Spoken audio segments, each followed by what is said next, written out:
जय श्री कृष्ण।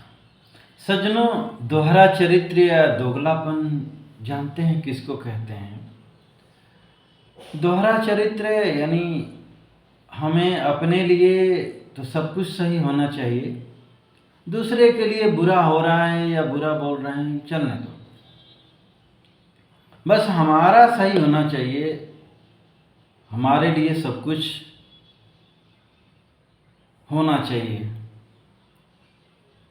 इसे कहते हैं दोहरा चरित्र या दोगला चरित्र। यानी हम जिस चीज़ को पसंद करते हैं वही चीज़ सही है और हम जिसको पसंद नहीं करते हैं वो गलत है। आज भारत में या हर जगह इसमें जातिवाद भी ले सकते हैं, पार्टीवाद भी ले सकते हैं, अपना स्वार्थ भी ले सकते हैं। जिससे होता है ना कि हमारी जाति का है कुछ भी करे, ये हमारे परिवार का है कुछ भी करे, दूसरा कोई अच्छा भी काम कर रहा नहीं वो गलत है गलत है। आज देख रहे हैं ना पार्टी वाले जो विरोधी दल के हैं, ये ठीक नहीं है, ये सात्विकता नहीं है, धार्मिकता नहीं है, इंसानियत नहीं है। अरे भाई देखो, सच को स्वीकार करना चाहिए, सच बोलना चाहिए, सत्य धर्म का पालन करना चाहिए। यही तो वास्तविक धर्म है, यही तो सद चरित्र है, यही तो अच्छा चरित्र है। चाहे कोई भी करे, यदि सही काम किया है करता है उसको सहयोग करिए, उसकी सराहना करिए, तो ही आप एक अच्छा नेक ईमानदार व्यक्ति कहे जा सकते हैं। और ये ऐसा विष की तरह घुल गया है पूरे समाज में यह दोहरा चरित्र कि मत पूछो। आज कोई जय भीमौला बन जाता है, कोई ब्राह्मण क्षत्रिय कोई वैश्य आदि बन गया तो नहीं नहीं नहीं मैं ही सही, मेरा ही जाति वाला सही।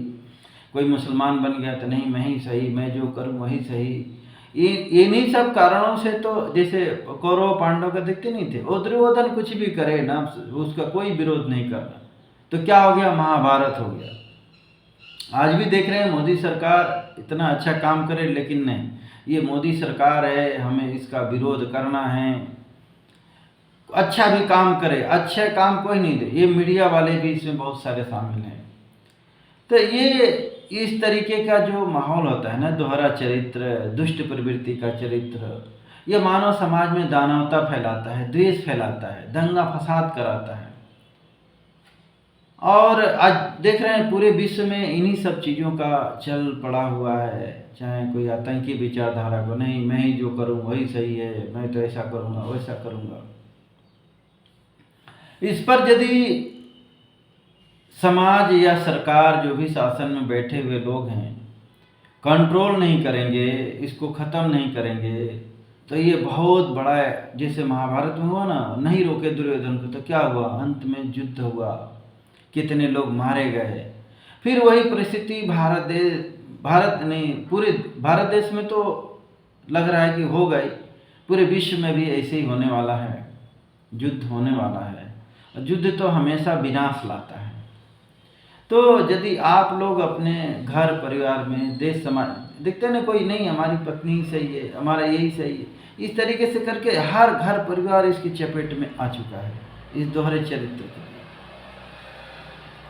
पहले के लोग सच्चाई ईमानदारी पर चलते थे, सच बोलते थे, सच का साथ देते थे, तो घर परिवार देश समाज में सुख शांति होता था, सबके साथ न्याय होता था। आज देख रहे हैं पुलिस वाले को रिश्वत दे दीजिए, वो जिसने जुर्म किया है उसी को सही घोषित कर देंगे, उसी के लिए काम करेंगे, उसी के लिए अच्छा केस बना देते हैं। जज को पैसा खिला दो, जज उसी के पक्ष में, जो जुर्म किया उसी के पक्ष में फैसला दे देता है। नेता मंत्री को पैसा खिला दो, वो भी आपके जुर्म करने वाले के साथ में, आतंकियों के साथ में काम करने लग जाता है। तो यही तो है दोहरा चरित्र। इस ऐसे दोहरे चरित्र वाले या दोहरा चरित्र करने वाले लोगों, चाहे वो मीडिया का हो, चाहे कोई कर्मचारी हो, चाहे इस, हालांकि ये जहर बिल्कुल ही फैल चुका है। लोग अपने जाति पार्टी वाले लोगों के अंदर इतना भर दिए हैं कि आप देख रहे हैं कि एक दूसरे के लिए लोग जहर उगल रहे हैं। आप कितना भी अच्छा काम करें, लेकिन नहीं, उनके अंदर जातिवाद का, पार्टीवाद का, मजहबवाद का, पंथवाद का जहर घोल दिया गया है, देश विरोधी का। जंतर मंतर पर आप लोगों ने देख लिया होगा, वहाँ कोई प्रेमानंद जी, राम जी को उनसे क्या लेना है भाई, शिक्षा के लिए। लेकिन देख रहे हैं कि पूरा जहर उगला उन लोगों ने उनके अंदर जो भरा हुआ था, गंदी गंदी गालियाँ। और भी वीडियो में आप लोग देखते ही होंगे, यहाँ तक कि लोग इंसान को इंसान मारने के लिए तक के लोग उकसा रहे हैं। तो यही तो है दानवता। दोहरा चरित्र दानवता पैदा करता है। तो आ देख रहे हैं कि लोग अपने जाति पार्टी लोगों को इंसान नहीं, हैवान दानव बना रहे हैं।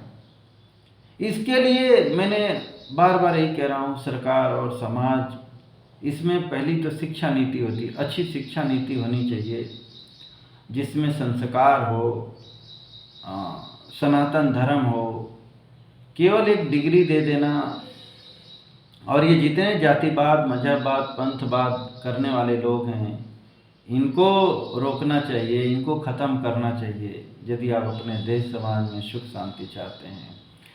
जितने झूठ फरेब करने वाले हैं, तो मैं तो कहता हूँ झूठ बोलने वाले का एक नियम कानून बने कि जो भी व्यक्ति झूठ बोल रहा है, फैला रहा है, या झूठा कोई काम कर रहा है, झूठे केस आदि बना रहा है, तो या झूठे लोगों का सपोर्ट कर रहा है, चाहे कोई मीडिया हो, चाहे कोई नेता हो, चाहे कोई व्यक्ति हो, उसके ऊपर त्वरित कार्रवाई हो। अमेरिका में झूठ बोलने पर जानते हैं 50 साल 100 साल की सज़ा मिलती है। इसीलिए वहाँ पर अपराधी व्यक्ति भी झूठ नहीं बोलता, सज़ा, क्योंकि सज़ा के लिए 10-15 साल सज़ा मिलेगी, झूठ बोलने के लिए 50-100 साल।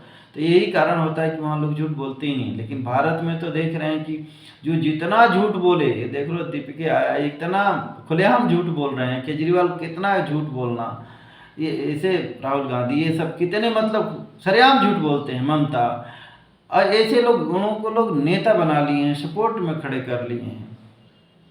इसी को कहते हैं दोहरा चरित्र। यदि इस तरीके से आप लोग करोगे, आपके देश दुनिया में सुख, लालच में पड़ जाते हैं ऐसे लोगों को, ये लोग पाल के रखते हैं, इनको खिलाते हैं पिलाते हैं, चाहे वो मीडिया वाले हों, मीडिया वाले को पैसे दे करके इस तरीके से कार्यक्रम करवाया जाता है, ऐसे न्यूज़ बनवाई जाती है।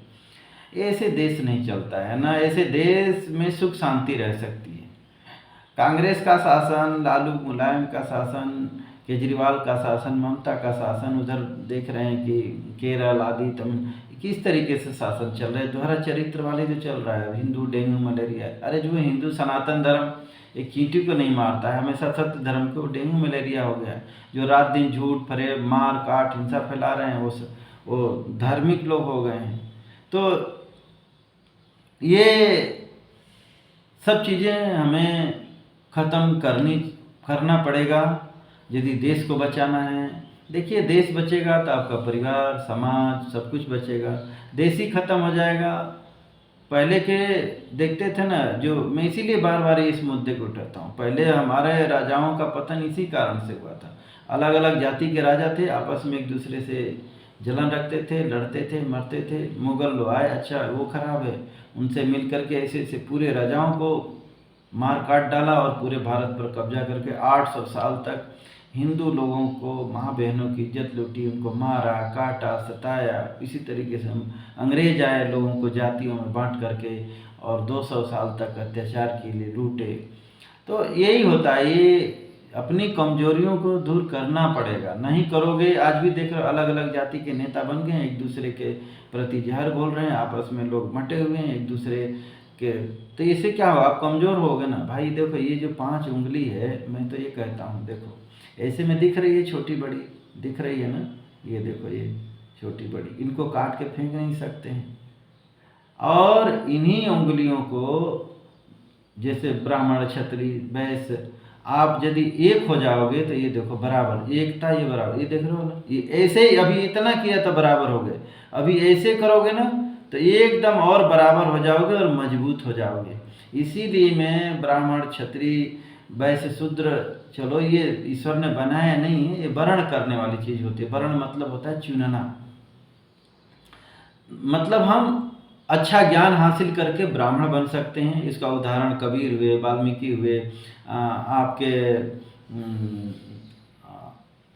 बहुत सारे ऐसे सबरी हुए, राक्षस लोग उनमें भी इस तरीके से बने हैं। भक्त कोई भी बन सकता है, विदुर हुए, देखो। तो ये इसके लिए कोई नहीं है। कोई भी ज्ञान चुन करके आप ब्रह्म को जानने वाले को ही ब्राह्मण कहा जाता है। कोई जाति विशेष नहीं होती है। क्षत्रिय यदि वो जो आपकी रक्षा करने वाला, ये नहीं कि किसी को सताने वाला, मारने या बहादुर, ऐसा नहीं होता है। आप यदि किसी की रक्षा करता है या खुद की परिवार के, आप ही क्षत्रिय हैं। वैश्य मतलब पालन पोषण करने वाला। आज देख रहे हैं कि लोग धंधा आदि कर रहे हैं, कितना मिलावट और ये सब चीज़ें कर रहे हैं, इनको वैश्य कह सकते हैं क्या? आज क्षत्रिय के नाम पर कोई मारे काटे सताए, इसको क्षत्रिय कह सकते हैं क्या? ब्राह्मण के नाम पर कोई भेदभाव आदि ब्राह्मण बन के फैला, इसको ब्राह्मण नहीं कहेंगे। उसको यही जो दोहरा चरित्र भेदभाव वाला आप कह सकते हैं। शूद्र मतलब सेवा करने वाला। शूद्र कोई नीच जाति नहीं है। यदि आपका कोई सेवा करता है आपका परिवार का, उसको सेवक कहते हैं, या नौकर चाकर। उसको यदि वो भी देख रहे हो कि लोग शैतानियत सबके अंदर ये सब घुल गया है, तो ये सब भाव आपके अंदर आएगा। एक अच्छा ब्राह्मण क्षत्रिय वैश्य आप स्वयं बनेंगे, तब जाकर के एक पूर्ण। और ये जो अंगूठा होता है ना, ये परमात्मा, ये अंगूठे के बिना कोई उंगली किसी काम की नहीं है, आप कुछ नहीं पकड़ सकते इससे। तो ये परमात्मा का काम करता है, सहायक होता है, हर उंगलियों को सहायता करेगा। आप जैसे कर लो, ये पकड़ लो, ऐसे वो कर लो, ऐसे ये चीज़ें, अंगूठा ही काम में आता है, ये उंगलियां नहीं कर सकती आपस में। ये तो ये जब तक ये जो पांचों परमात्मा ब्राह्मण क्षत्रिय वैश्य शूद्र का आपके अंदर गुण नहीं रहेगा, तभी आप एक पूर्ण अच्छा इंसान बन सकते हैं। तो आप एक अच्छा इंसान बनने के लिए आप इन सब चीज़ों को बनिए, करिए, तो आप एक बढ़िया इंसान बनेंगे। किसी जाति का, पंथ का, मजहब का बनेंगे तो आप पूर्ण इंसान नहीं बनेंगे। आपके अंदर काम, ये द्वेष, घृणा, नफरत ही पैदा है। देख लो जातिवाद में से क्या निकल रहा है, घृणा नफरत तो निकल रहा है, एक दूसरे का विरोध निकल रहा है। तो आप ऐसा इंसान बनना पसंद करेंगे क्या? और इस पर भारत सरकार को भी कोशिश करना चाहिए। आज देख रहे हैं कि कितने भारत में जीव हत्या हो रही है, धर्म जाति पंथ की। इसे लोगों को सिखाना चाहिए। देखिए, सात्विक भोजन सनातन धर्म ही सच्चा नियम धर्म है। इसको यदि आप नहीं सिखाएंगे और इस तरीके से खुली छूट दे देंगे, तो आप देश को बचा नहीं सकते हैं। तो सज्जनों, हमें ये दोहरा चरित्र छोड़ने की, एक अच्छा इंसान बनने की ज़रूरत है। लास्ट में यही कहूँगा कि ईश्वर न किसी को ब्राह्मण क्षत्रिय शूद्र वैश्य बनाता है। मैं बार बार इसीलिए कहता हूँ कि लोग इन सब चीज़ों से निकले, न हिंदू मुस्लिम सिख ईसाई बनाता है। देख लो, रंग बिरंगे पशु पक्षी पेड़ बना सकता है, तो यदि उसको ब्राह्मण क्षत्रिय हिंदू मुसलमान सिख बनाना होता तो भाई उस तरीके से निशान गाय भैंसों का सींग आदि दे देता है। और भी देख लो, तरह तरह की मुझे आंखें उनको दे देता। तो आपके अंदर भी आ जाता, जनेऊ पहना कर भेज देता, टोपी पहना कर भेज देता, पगड़ी बना करके भेज देता, तलवार हाथ में दे के बोल जाओ तुम क्षत्रिय हो। ऐसा नहीं है।